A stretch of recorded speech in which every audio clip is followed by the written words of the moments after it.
Will you believe मी, आज तारक मेहता या serial मधल्या एका कॅरेक्टरला पर्सनली भेटली. तर हे कसं आणि कुठे भेटणं झालं हे जाणून घ्यायचं असेल तर ब्लॉग शेवटपर्यंत नक्की बघा. एकच आहे मी पॅक दोन आणले, खरं सिरियसली लिटरली एक होतं, मी दोन आणले असते, लास्ट होते. तर अशाच रोजच्या भांडणाने आमचा दिवस सुरू होतो आणि असाच संपतो. तर सगळ्यात पहिले तर नमस्कार मंडळी, welcome back to my vlog after a really very long time. आज आपण एक मस्त लोकेशनला चाललोय कारण तिथे आज माझा इव्हेंट आहे. मी डेस्टिनेशन एंगेजमेंट होस्ट करायला चालली आहे आणि लोकेशन काय हे पण तुम्हाला शेवटला नक्कीच कळणार आहे. आज मला स्किन केअरला काही टाइम भेटला नाही, मग मला आठवलं की मी गाडीत करू शकते. सो मी सगळं पॅक केलं आणि गाडीत केलं. आता असं तर होऊ नाही शकत की मी करते तर माझ्यासोबतच्या व्यक्तीला करायची इच्छा नसेल, कारण तो माझा बेस्ट फ्रेंड नाही, तो माझी सखी आहे. सखी जे मी करत असते ते त्याला करणं असतं, हे मॅन्डेटरी आहे. And look at our faces. Abhishek, इसके चेहरे पे कोई ग्लो दिखता ही नहीं है. कलर चेंज होगा तो पैसा वापस, ऐसी स्कीम है उधर. पैसा डबल वापस नाही, पैसा डबल. हे मात्र खरं आहे. आता आम्ही रस्त्यात जात होतो, अचानक आम्हाला ही एवढी मोठी मूर्ती दिसली आणि आम्ही एक्सप्लोअर करायला गेलो की तिथे काय. पण तिथे पोहोचल्यानंतर कळालं की ते मंदिर होतं आणि ते कन्स्ट्रक्शन चालू आहे, बट तो अजून यूज मध्ये नाहीये, तिथं अलाउड नाहीये जाणं. सो आम्हाला तिथं काही जाता नाही आलं. परत आम्ही आमच्या रस्त्यांवर मस्त सुंदर असे व्ह्यूज एन्जॉय करत पुढे निघालो. व्ह्यूज अँड लोकेशन बघून तर तुम्हाला कळालंच असेल आपण कुठे आलोय. So we are at our destination. तर येस, आपण पोहोचलेलो आहे निसर्गाच्या कुशीत, म्हणजेच इगतपुरीला, the fog city of our Maharashtra.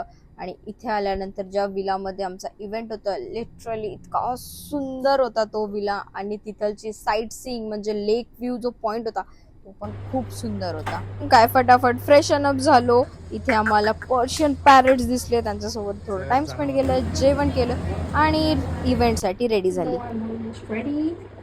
समझ में नहीं आ रहा है कंफर्ट चूज करूँ या फॅशन. आय एम शुअर हे ऑलमोस्ट सगळ्या मुलींचं कन्फ्युजन राहत असेल जेव्हा पण ते ट्रेडिशनल अटायर वेअर करतात. And this is my final look. और कंफर्ट को छोड़ के फिर मैंने फैशन को चूज किया है. जरा कमेंट करके बता देना मेरा आज का लुक आपको कैसा लगा. End it's 7 in the evening but look at this weather man.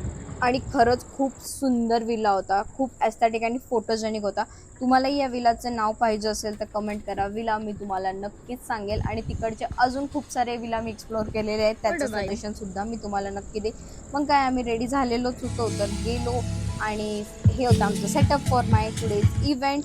Panipuri खाल्ली, मॉकटेल्स खाल्लं, बट ॲज युजल 4 वाजता रेडी होते. पण इव्हेंट काही माझा 4ला सुरू झालेला नाही होता, इव्हेंट माझा 8 वाजता सुरू झाला आहे. मग करणार काय, तर तेव्हापर्यंत आम्ही दोघं भूतांसारखं फिरत पूर्ण विला एक्सप्लोअर करत होतो. लोक तर रेडी होण्यात बिझी होते, तर फक्त ॲनिमल्सच होते तिथं बघण्यासाठी आणि खेळण्यासाठी. पॅरेट्सचे खूप सारे टाईप्स होते तिथं, तर आम्ही ते केलं. आणि पुढे अभिषेकला त्याची गर्लफ्रेंड सापडली. ॲक्च्युली बघा, ये बंदा कर क्या रहा है. पैरट को डॉक्टर ने मोबाइल देखने से मना किया है, तो ये उसको एंटरटेन कर रहा है.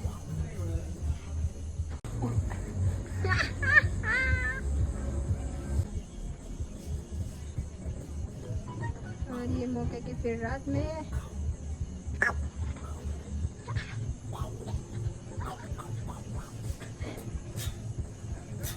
अभिषेक with his girlfriend spending some quality time.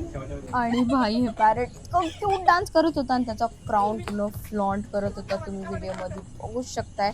Literally aggressive होता पण क्यूट पण होता. आणि फायनली माझा इव्हेंट आता सुरू झालाय 8:45 वाजता. सगळे गेस्ट आलेत आणि विल यू बिलीव्ह या इव्हेंटमध्ये मी तारक मेहता या सिरियलमधले जे डॉक्टर हंसराज हाती यांच्या वाईफ असतात, कोमल भाभी, त्यांना बघितलं. Yes you heard it right. जर तुम्ही ऑडियन्समध्ये लक्ष देऊन बघितलं तर तुम्हाला ग्रीन ड्रेसमध्ये लेडी दिसेल. ती आहेत आपल्या तारक मेहता सिरियलमधल्या कोमल भाभी. आणि बाय लकली मला त्यांच्यासोबत इंटरॅक्शन करायचं टाइम भेटलं, त्यांच्यासोबत बोलायचं चान्स भेटलं आणि लिटरली पिक्चर्ससुद्धा आम्ही सोबत क्लिक केलेत. सो हे माझ्यासाठी literally one of the best moment होता. I am so happy today.